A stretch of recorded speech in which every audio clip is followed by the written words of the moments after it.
हमारा आज का सवाल, क्या मुकम्मल तौर पर फना होने यानी नबूदियत का नजरिया बाइबली है?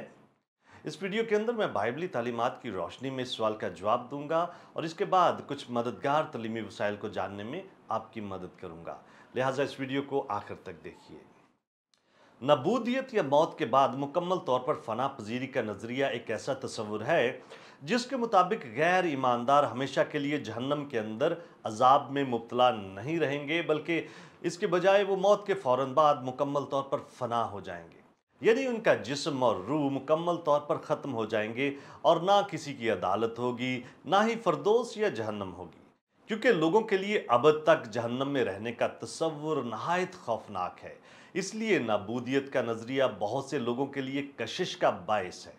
अब चूंकि बहुत से हवाला जात नाबूदियत या मुकम्मल फना पजीरी के इस नजरिए के खिलाफ दलील पेश करते हैं, इसलिए जब हम उस सब पर एक गहरी नज़र डालते हैं जो बाइबल मुकद्दस शरीर के अंजाम के बारे में कहती है, तो उससे ये बात साफ जाहिर हो जाती है कि गुनहगारों के लिए जहन्नम के अंदर सज़ा अब्दी नोयत की होगी। नबूदियत के इस नज़रिए पर यकीन रखना दरअसल बाइबल मुकद्दस में पाए जाने वाले एक या एक से ज़्यादा अकायद के बारे में गलत फहमी का नतीजा है। इस ताल्लुक से बाइबल के कुछ अहम अकायद ये हैं। नंबर एक, गुनाह का अंजाम यानी नताइज। नंबर दो, खुदा का इंसाफ। और नंबर तीन, जहन्नम की नोयत। जहन्नम की नोयत के लिहाज से नबूदियत के नजरिए को मानने वाले आग की झील के मफहूम को गलत समझते हैं। यकीनन अगर किसी इंसान को खौलते हुए उबलते हुए लावे की झील में डाला जाए तो वो करीबन फौरन ही खत्म हो जाएगा। ताहम आग की झील को मादी और रूहानी दोनों हवालों के तौर पर समझने की जरूरत है।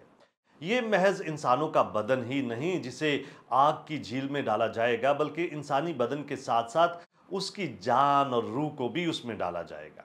रूहानी नोयत मादी आग से खत्म नहीं हो सकती। ऐसा लगता है कि गैर निजात याफ्ता लोगों को अब्दियत के लिए एक खास बदन मुहैया किया जाएगा, जैसे निजात याफ्ता ईमानदारों को नया जलाली बदन अता किया जाएगा। इन बदनों को अब्दी मुकामों पर जिंदगियां गुजारने के लिए तैयार किया जाएगा। अब्दियत एक ऐसा पहलू है जिसे नजरिया नबूदियत के मानने वाले मुकम्मल तौर पर समझने में नाकाम हो गए हैं।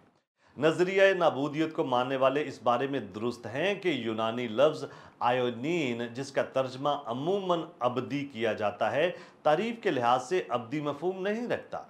ये लफ्ज़ ख़ास तौर पर एक दौर या तवील दौर यानी वक्त के एक मखसूस दुरानिये की जानब इशारा करता है। ताहम ये बात पूरी तरह वाज़िया है कि नए अहदनामे में इस लफ्ज़ को बाज़ात वक्त के ना ख़त्म होने वाले दुरानिये की निशानदही के लिए भी इस्तेमाल किया गया है।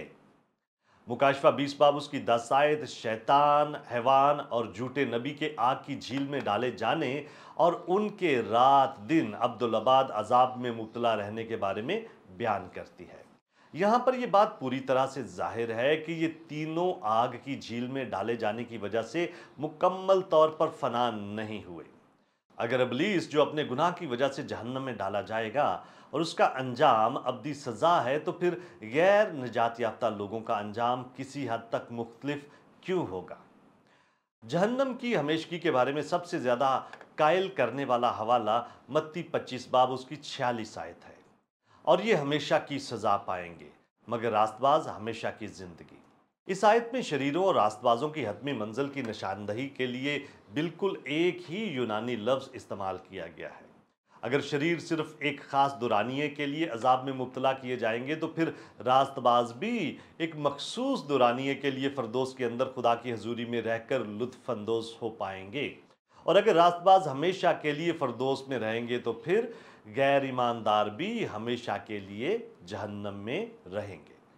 नजरिया नाबूदियत के मानने वालों की तरफ से जहन्नम की हमेशगी के बारे में एक और एतराज़ ये भी किया जाता है कि एक महदूद वक्त के लिए गुनाहों के लिए गैर ईमानदारों को खुदा की तरफ से हमेशा के लिए अजाब में डालना बिल्कुल नाइंसाफ़ी होगा।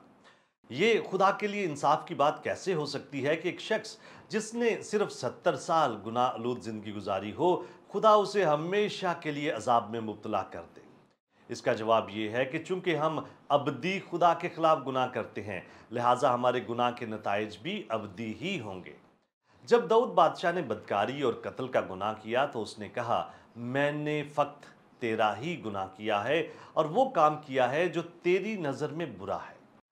दाऊद ने बैतशबा और ओरिया के खिलाफ गुनाह किया था, तो दाऊद फिर खुदा के खिलाफ गुनाह करने का दावा कैसे कर सकता है? दाऊद जानता था कि हर गुनाह असल में खुदा के खिलाफ होता है।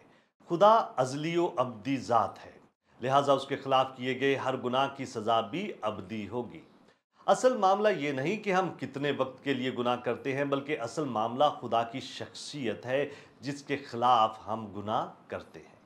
नबूदियत के नज़रिए की बिना पर एक ज़ाती पहलू इस तसव्वुर को जन्म देता है कि अगर हम इस बात को जानते होंगे कि हमारे अजीज़ व अकारब हमेशा के लिए जहन्नम के अजाब में मुब्तला हैं, तो मुमकिन है कि हम फरदौस में भी खुश नहीं होंगे। इसके बरक्स जब हम फरदौस में जाएंगे तो हमें किसी तरह की कोई शिकायत या परेशानी नहीं होगी। मुकाशफा 21 बाब उसकी 4 आयत हमें बताती है कि वो उनकी आंखों के सब आंसू पोंछ देगा। इसके बाद ना मौत रहेगी और ना मातम रहेगा, ना आहो नाला ना दर्द, पहली चीजें जाती रहीं। अगर हमारे अजीज़ व अकारब फरदौस में नहीं होंगे तो हम 100% इस बात पर मुत्फिक होंगे कि अगर वो फरदौस में नहीं हैं तो यकीनन वो यस्सु मसीह को अपने शख्सी नजात दहिंदा के तौर पर कबूल ना करने की वजह से जहन्नम में डाल दिए गए हैं। अभी इस वक्त इस बात को समझना मुश्किल है, मगर उस वक्त जब हम फरदौस में होंगे तो हम उनकी गैर मौजूदगी के बाइस अफसरदा नहीं होंगे। हमारा ध्यान इस बात पर नहीं होना चाहिए कि हम फरदौस में अपने अजीज़ व अकारब के बगैर कैसे लुत्फ़ अंदोज़ होंगे, बल्कि हमारा ध्यान इस बात पर होना चाहिए कि हम अपने प्यारों को ईमान में मसीह के पास कैसे ला सकते हैं, ताकि वो फरदौस में हमारे साथ हों। जहन्नम का वजूद ही शायद इस बात की बुनियादी वजह है कि खुदा ने हमारे गुनाह की कीमत चुकाने के लिए खुदावंद यीशु मसीह को भेजा था, ताकि हम उसके वसीला से नजात पाकर जहन्नम से बच सकें। मौत के बाद मुकम्मल तौर पर नाबूद हो जाना खौफनाक अंजाम नहीं, मगर हमेशा के लिए जहन्नम के अजाब में रहना वाकई सबसे भयानक अंजाम ज़रूर हो सकता है। हमारे गुनाह के लामहदूद कर्ज के लिए खुदावंद यीशु मसीह की मौत लामहदूद मौत थी, ताकि हमें अब तक इस कर्ज को जहन्नम में अदा ना करना पड़े। जब हम खुदावंद यीशु मसीह पर ईमान लाते हैं तो हमारे साथ नजात, माफ़ी, पाकीज़गी और फरदौस में अब्दी मुकाम का वादा किया जाता है। अगर हम खुदा की तरफ से मिलने वाले अब्दी ज़िंदगी के तोहफे को मुस्तरद कर देते हैं तो हमें इस फैसले के अब्दी नताइज का सामना भी करना होगा। क्या आप और बहुत कुछ जानना चाहते हैं? हमारे चैनल को सब्सक्राइब कीजिए ताकि आप हमारी दीगर वीडियोस को मिस ना कर दें। और बहुत सारे सवालात के जवाबात को जानने के लिए हमारी वेबसाइट godquestions.org को विज़िट कीजिए। क्या आपके और बहुत सारे सवालात हैं? बाइबल मुकद्दस के पास आपके सभी सवालात के जवाबात हैं। शुक्रिया।